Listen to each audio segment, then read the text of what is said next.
what is the latest information you have in terms of the burning? So right now, the 3 fires that we have here, 2 of them are still very actively burning. One is we are getting some containment on it. That's the Fish Hook fire. The Fish Hook fire is currently at 199 acres and 50% contained on that one. The other 2 is the Black Cove fire, which is 2,076 acres, and the Deep Woods fire, which is 2,545 acres. Both of those fires are currently 0% contained. Yeah, tell us about the challenges today. Sure. More windy conditions? Yeah, so we are getting more wind. We did have about 0.05 inches of rain on the fire last night. Unfortunately, that's not really enough to dampen down the fire behavior for more than an hour or 2. So it's not enough to really make a significant difference. And as you can hear and see behind me, we are getting some pretty big wind that's picking up now as we're moving back into drier and windier conditions going forward. Is that preventing helicopters dropping water or scout planes going up? No, so we still have aircraft working these fires right now. We have had a number of aircraft, both from the U.S. Forest Service. They've lent us some of their aircraft to help out. And then we have our own North Carolina Forest Service aircraft that's been working this fire since the first day that we had it.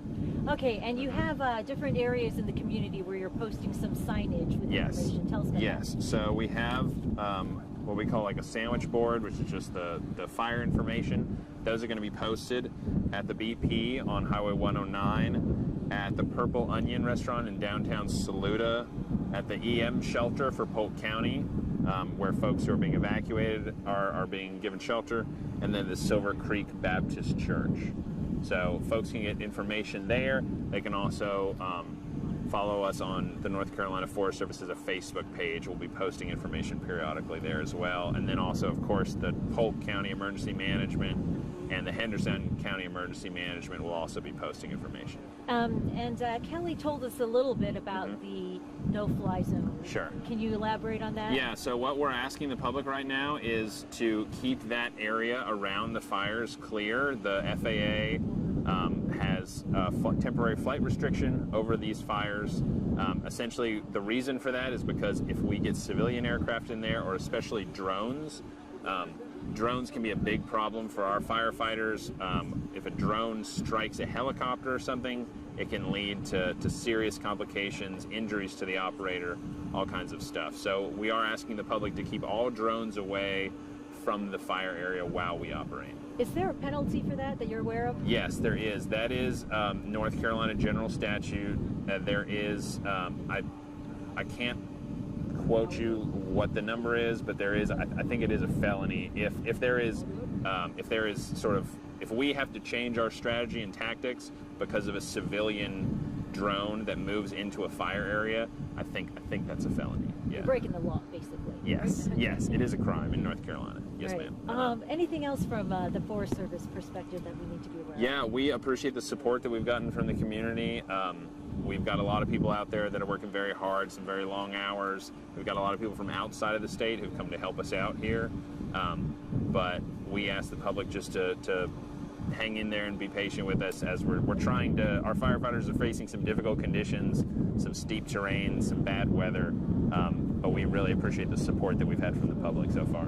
Any injuries or other concerns because they're on the front line of this fire, these fires, and carrying equipment? Right. Any injuries or anything? We do not have any reports of injuries so far on this fire. We've been very lucky so far, so we're hoping that stays the case, but we are asking, we're trying to keep everybody safe on these fires and go about it as safely as we can. And for what you can explain for people who aren't up there watching you guys in action, what's happening up there? So essentially the way that we try to fight a wildland fire is to deprive the fire of fuel. So a fire, it needs stuff to burn. Sort of like if you're building a campfire, you need to keep adding wood to it. And a wildfire is the same thing. It operates on the same principles. It is spreading outward through the forest. And so the way wildland firefighters work is we try to create an area where there is nothing that the fire can burn. And so we're looking for blacktop asphalt roads, you know, old logging roads, creek drainages where things are too wet for the fire to burn through. We have firefighting dozers that come through, and what they do is they kind of push off that layer of leaves to prevent the fire from moving across a fire line like that. So basically what we're trying to do is we're trying to go out there and create areas of bare ground or wet ground or asphalt, pavement, something that when the fire gets to it, it stops. It has nothing more to burn. And we're basically trying to build a box around the fire to get it to stop moving. And so on a windy day like today, Sure. you could clear it away, and then some very Yes. you know, flammable thing Right. blows in your direction. Yeah, and so on a windy day, like when we have conditions like this, one of the problems we experience is, especially, you know, you can see leaves blowing through the woods or blowing through your neighborhood on a day like today. And on a wildfire, the same thing's happening. So there are leaves that are being blown through the fire, they're catching on fire, and they might be blowing across a road or into the area that the firefighters are trying to keep fire out of. And that's what we call a spot fire. So a spot fire is when some of that rolling debris kind of picks up, crosses a fire line, and starts a new fire. So that's going to be the big thing that our firefighters are concentrated on today. Is there something your firefighters are talking about that they're, you know, particularly proud of or amazed by as they continue to work? Yeah, certainly the fire behavior that we've seen here has been intense. Ever since Hurricane Helene, you know, there's a lot more fuel in these forests.